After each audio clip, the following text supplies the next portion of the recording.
The webinar will begin in 2 minutes.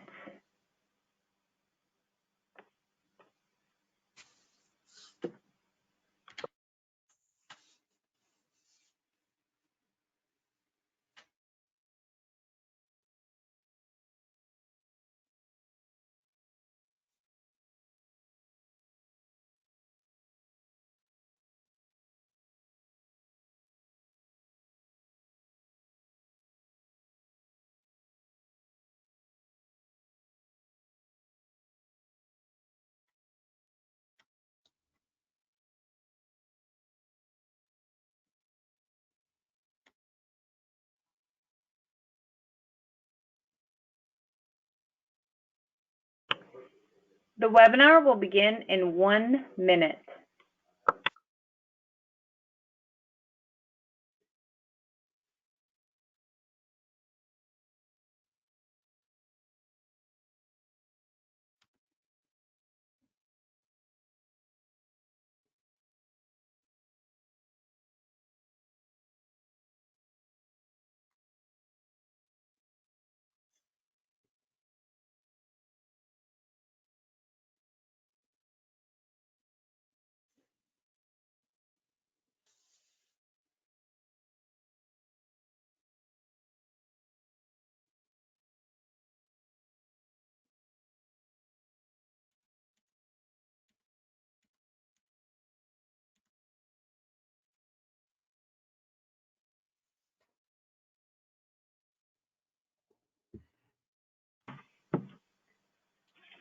Welcome everyone, and thanks for joining us for today's webinar, The Settlement of Prince's Estate. The webinar will last approximately 20 minutes, and at the end you will be given an opportunity to receive supporting materials by email. You will also be told how you may email questions related to today's content to the presenter. Today's presenter is Linus Sugis. Linus worked for a Chicago-based insurance company in various roles, including Director of Sales and as Chief Marketing Officer. He ran and sold a successful estate planning practice in Franklin, Tennessee. Linus also writes the publication Think About It, founded by life insurance industry guru Steve Lineberg. Linus also speaks regularly at industry events. His latest book, Sell Out, The Busy Entrepreneur's Guide to Transferring a Closely Held Business, which was written together with a CPA and a business broker, is now available for sale. Linus will draw on his legal, tax, and life insurance background and his practical experience for today's webinar. And here he is. Thanks very much, Jennifer. Welcome, everyone. I'm glad that you joined us today. We're going to talk about the settlement of Prince's estate and how the whole probate process has been working, which I think provides terrific lessons for all of us. But before we get into that, let's decide on what we're going to talk about next month. We've got 3 choices. We've got HSAs in a nutshell. We've got reconciling coronavirus-related distributions on the income tax return. And then the third choice is death to restricted property trusts. I'm going to ask Jennifer, if you would open up the poll. Go ahead and vote what you would like to hear about next month on April 7th. Polls open. Go ahead and vote.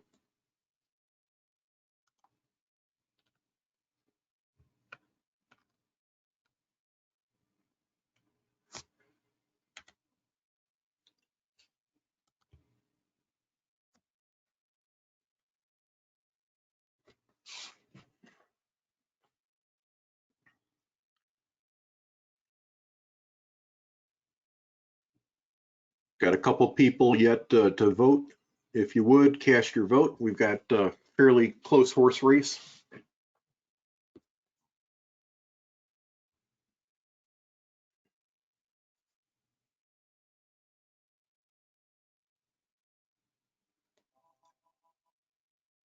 Let's give you another second.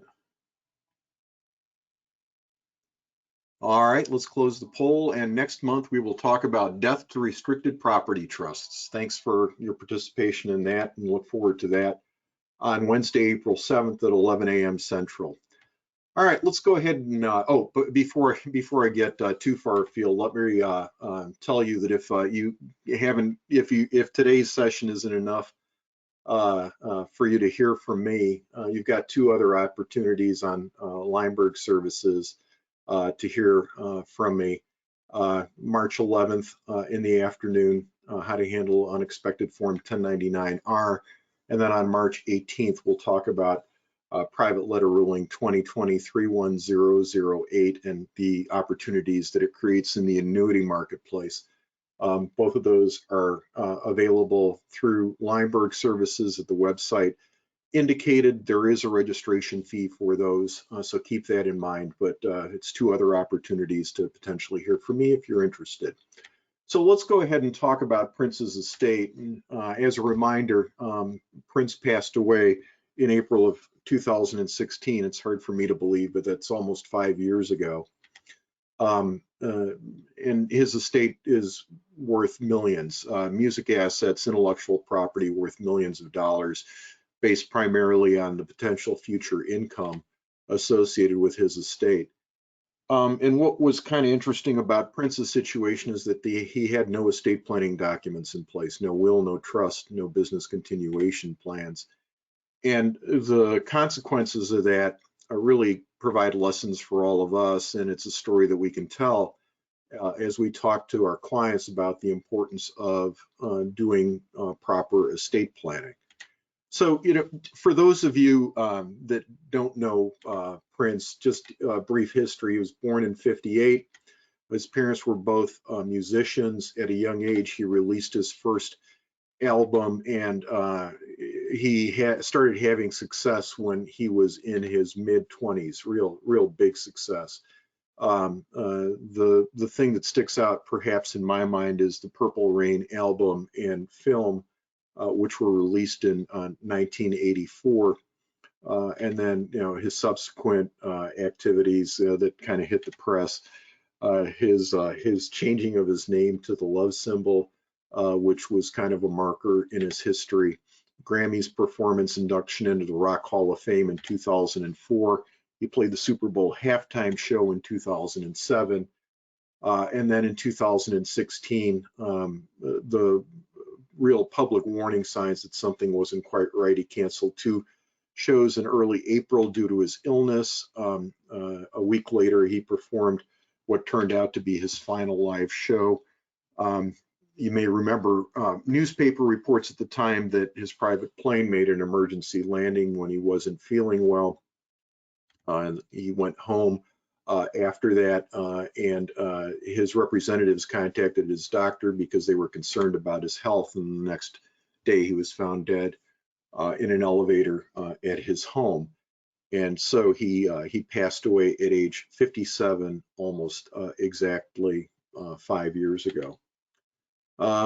So what's the backdrop for his personal life? He was romantically connected with several celebrities. He got married twice. Both of those relationships ended in divorce. And he had no surviving children. He had one child who was born in 1996 with a rare genetic disorder, but the child died a week after his birth. And so Prince, at the time of his death, had no spouse, had no children. He had died of an apparent accidental opioid overdose on April 21st in 2016. There was an investigation into his death. His friends believed that he was in a lot of pain due to injuries and abuse that he'd taken due to a lot of his live performances over the years. And the speculation was that Prince thought the day before his death that he was taking Vicodin, but he was actually taking counterfeit pills laced with fentanyl. Now, the police did an investigation, but they were not able to figure out who provided Prince with the illegal pills that apparently ended up killing him. So he passed away April 21st, 2016 at age 57. On April 26th, 5 days later, his sister Tyka filed a petition for probate in Carver County, Minnesota. which is the county of Prince's residence. Tyka was Prince's full sister. It still is Prince's full sister.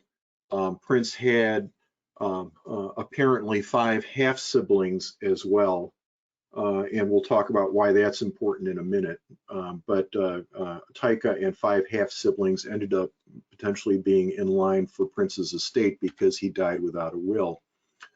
We mentioned earlier that Prince had a lot of valuable assets, mostly intellectual property, and they required active management. And so the probate court approved a special administrator to handle those business assets and preserve their value. The original one was Bremer Trust, later turned into Comerica Bank as special administrator for Prince's business assets. And so there were a number of problems associated with the probate of Prince's estate.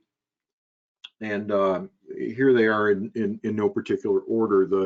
The first problem was we had to figure out who Prince's next of kin were that were entitled to receive his estate. The second problem, which is common in probate, is claims of creditors, who was owed money by Prince at the time of his death. Those creditors, legitimate creditors, end up being paid as part of the probate process. How the professionals involved with the estate all wanted to be paid, and so that ended up occupying a lot of the court's time. The business interests of Prince needed to be run, and that also ended up taking up a lot of the probate court's time. There were some surprises along the way. There were new parties in the probate process. We'll get into that in a minute, and the probate court had to figure out how to deal with that. And the IRS ended up having a claim against the estate because it was arguing with the estate about how much estate taxes were owed. And we'll talk a little bit about that as we work through this. We're not going to get into a super big amount of detail because we've just got the next 10 minutes or so to talk about this, but we can kind of run through each of these issues in turn. And so the first question is, who was Prince's heirs? And under Minnesota law, which is reproduced here on the screen, the Minnesota statute's pretty clear that if the person who died left kids of their own or grandkids or more in the downline, those folks inherit first. Well, apparently Prince left no children. Well, if there's no children, no surviving spouse, then parents are next in line. Both Prince's parents predeceased him. And if there's no downline or parents, then it's siblings that end up being in line. And Prince had full sister Tyka, who was the one who filed the probate petition, and 5 half siblings, apparently 5 half siblings. That were related to Prince by one or the other of Prince's parents. And under Minnesota law, half siblings have the same status as a full sibling for the purpose of the intestacy statute. And so what ended up happening is that after the probate was filed, a lot of folks came forward and claimed to be half siblings of Prince, claimed to be kids of one of Prince's parents. If they could successfully prove that they were half siblings, they'd be in line to inherit a part of Prince's fortune as well.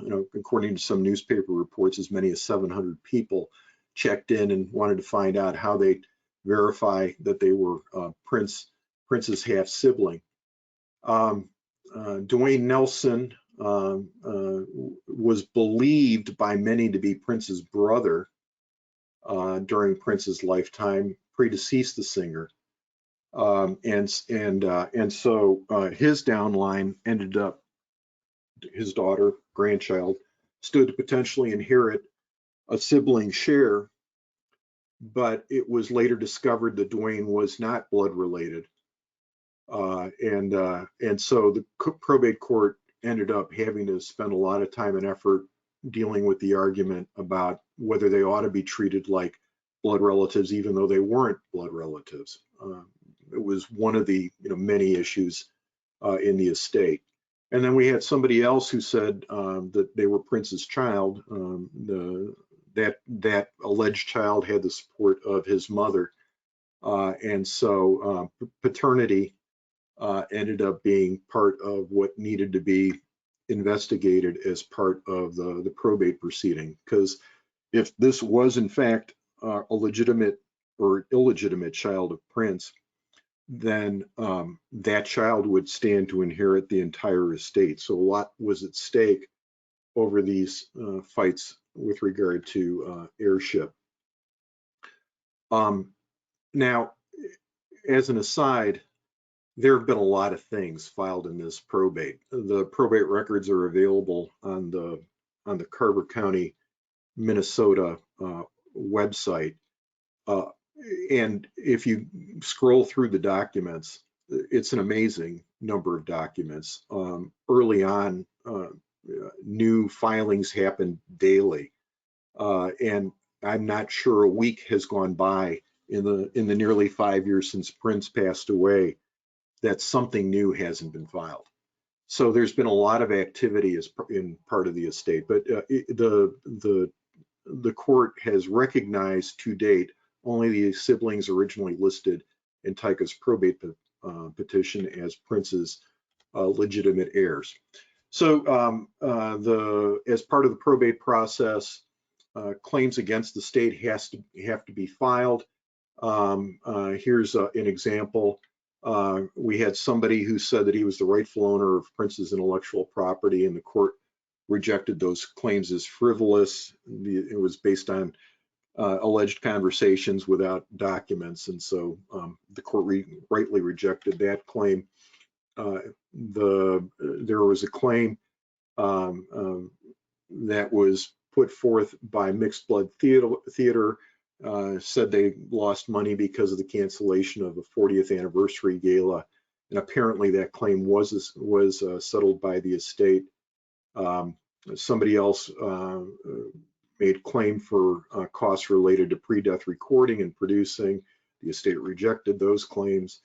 And Jay-Z's Rock Nation made a claim based on a contract that it entered with the singer's companies, and apparently that was settled by allowing Rock Nation to release a new full-length album after Prince's death. And so, the process of settling that stuff would be hard in any circumstances, but in circumstances where the approval of a probate court is needed and the approval of 6 potential heirs is all needed in order to make progress, you can see how that would be made even more difficult than it would be under the best of circumstances.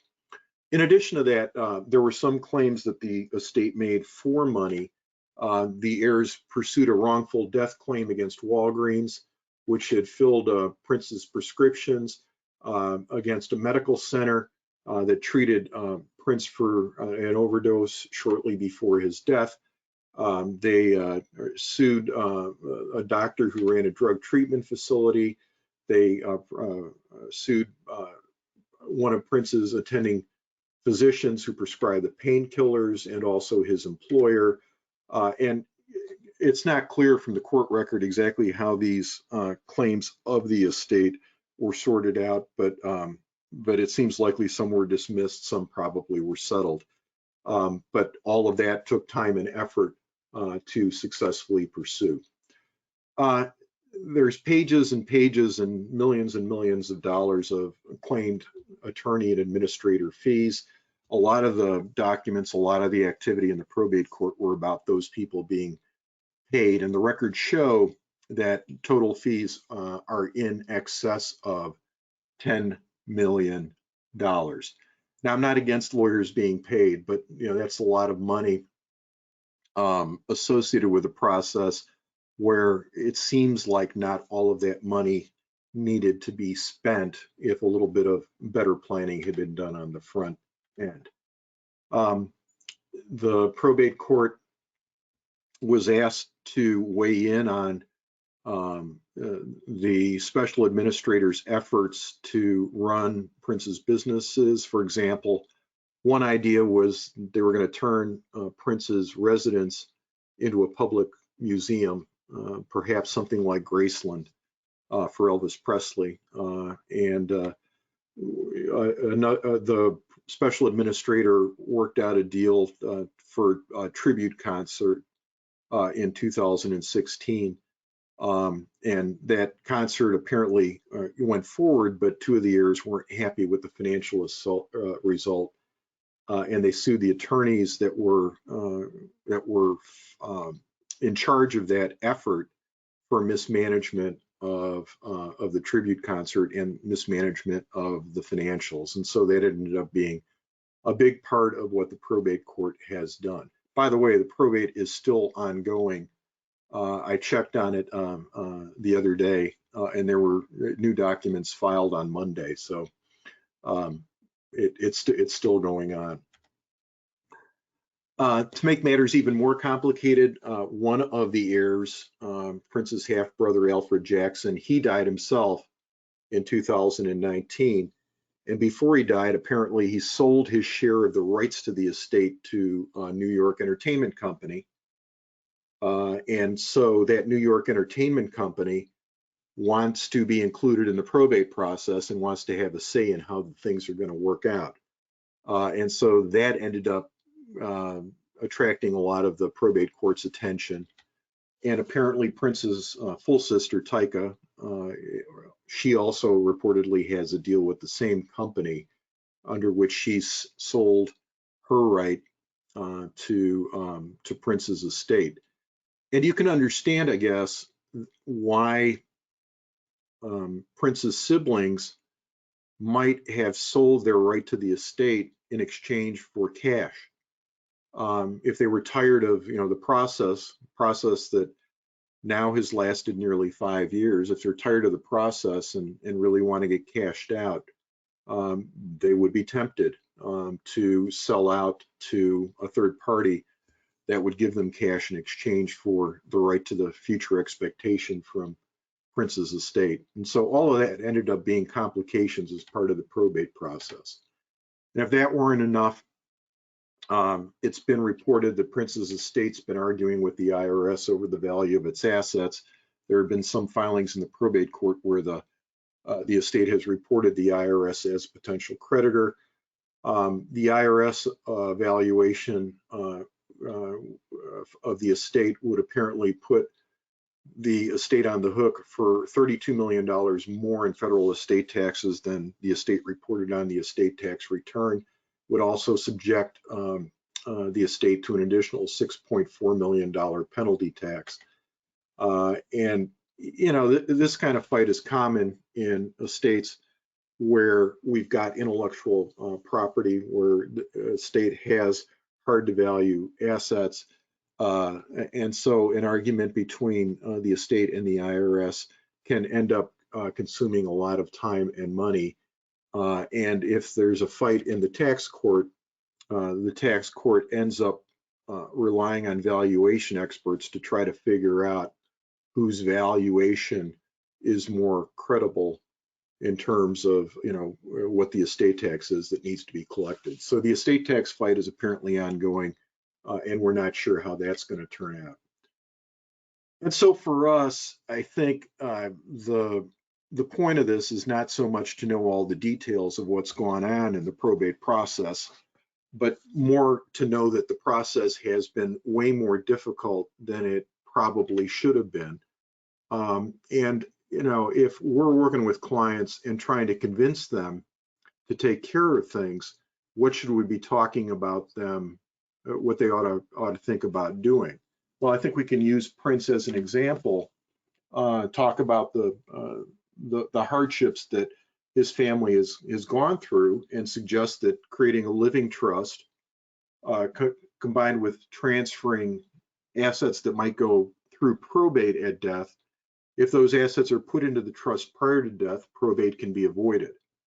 And so if Prince had done that here, and probate would have been avoided, The downside for us is we wouldn't know necessarily the details that we know in this presentation, because those details are part of the public probate process. If you'd avoided probate, they would have been more private. And so if our clients want to be private, it certainly argues in favor of a living trust approach. Prince also could have consolidated ownership of his intellectual property into one or more business entities prior to his death. That if he'd done that, it would have had the possible positive of having management in place for running the intellectual property, so that there wouldn't have been any argument over who ought to be the manager of the intellectual property interests. And so that would have been, a better thing than what was actually done. In conjunction with consolidated ownership of intellectual property, Prince could have made buy-sell plans triggered by his death.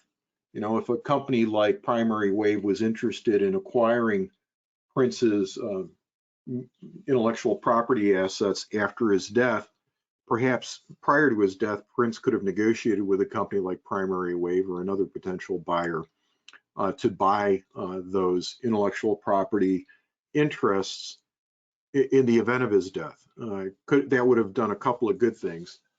It would have provided for a more orderly process. It would have allowed for Prince's heirs to get money quicker in a predictable way, and instead of hard to run business interests. And a valid buy-sell arrangement could have fixed the value of those assets for estate tax purposes and might have taken the fight with the IRS off the table. So, that certainly could have been something that should have been thought about. And even if he hadn't done, the more complex things that have been suggested, at least a will document could have helped eliminate some of the issues raised during the probate process, particularly the question of who are the heirs. The court has spent a lot of time and effort working out who the heirs are, working out paternity tests, working out how to verify that heirs are heirs. And if a will was in place where Prince made clear who the people were that he wanted to inherit his estate, those issues, if not completely off the table, would have been mostly off the table. And so it would have been much, much better, much more favorable for family members. And then, of course, life insurance plays a role here. Life insurance could have been used to pay for estate taxes, potentially buy time for family settling the estate. Of course, or I say of course, but apparently Prince thought he had more time. Many of us think we have more time. And the tragedy was that he didn't, and things ended up being, a bit, more than a bit of a mess. And here we are 5 years later, with the probate still open and no end to the process, seemingly in the near future. So that's a real tragedy, and a lesson that we can tell our clients so that perhaps we can coach them to avoid the same kinds of circumstances. So what are the other conclusions from the circumstances? So Prince made a choice, either by intention or neglect to leave no will or substantial estate plan. And because of that decision, his family is going to be working things out, fighting things out, sorting things out, perhaps still for years to come. Famous people, wealthy people should work with competent estate planning attorney to create good estate planning documents. Revocable trust and other probate avoiding transfers ought to be considered, especially if privacy is a goal. It's not just a lawyer that's needed, but accounting, financial professionals all need to work together as a team in order to do the best job for our clients. And for those who have significant wealth, it's never too early to make death time plans. Prince was a young man at age 57. At the time of his death, he probably thought he had more time. He had significant wealth. it seems clear in hindsight that he should have made better plans than the ones that he actually made. And so at this point, what I'd like to do is I'd like to thank you again for joining us today. I'd like to invite you to sign up for the upcoming webinars on Lineberg Information Services that I'll be conducting later this month, and invite you to come back for April session. And at this point, I'll turn it back over to Jennifer. Jennifer? Thanks, Linus, and thanks for joining us today. And as a reminder, if you would like to receive supporting materials or would like to email questions related to today's material, you can do so. Just email me at asktheexpert@advancedunderwriting.com. Again, that's asktheexpert@advancedunderwriting.com. If you would like to review this webinar or any of our past webinars, please subscribe to our YouTube channel, where they are all posted. Finally, for more information about the services that Advanced Underwriting Consultants offer, including phone consultation and newsletter licensing, feel welcome to contact me at 615-224-1291. Again, that's 615-224-1291. Thanks again, and best wishes for continued success.